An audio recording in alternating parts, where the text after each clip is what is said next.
we are at a transition point in the global pandemic, at least according to the World Health Organization. Dr. Jen joining us to tell us more about that. What does that mean exactly? So we're hearing, remember, in terms of public health here, we have the World Health Organization who makes their statements, literally with the globe and the global population in mind. And then we have here the president, the Department of Health and Human Services, the CDC, the FDA. And yesterday, we're hearing the World Health Organization really saying that we're at an inflection point here in this pandemic. Remember, we're in year 3 or beginning of year 4, depending on how you want to look at it. And here in this country, we're seeing and hearing that it will no longer be, as of May, meeting criteria for a public health emergency. So what does that mean?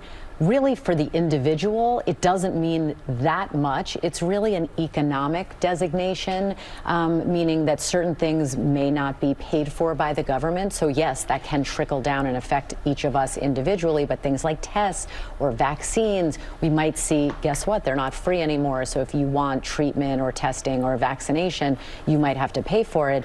But largely, this is a terminology kind of milestone for us in terms of our day-to-day life. COVID is not going anywhere, so we will continue to have to live with it. But is it safe to say that some people may start to let their guard down and say it's over? I think when they hear this, absolutely, and that's why the messaging of public health information, medicine, science is so vitally important. There is pandemic fatigue psychologically. We're all tired of it. So when you hear this, it could be easy for some people to say, oh good, it's in the rearview mirror. But unfortunately, there are still people right this moment losing their lives due to complications of COVID-19. So I think it's here to stay for a while. All right, Dr. Jen, thank you so much.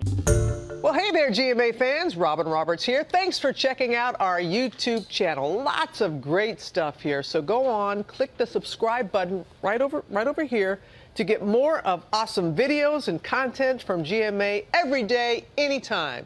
We thank you for watching, and we'll see you in the morning on GMA.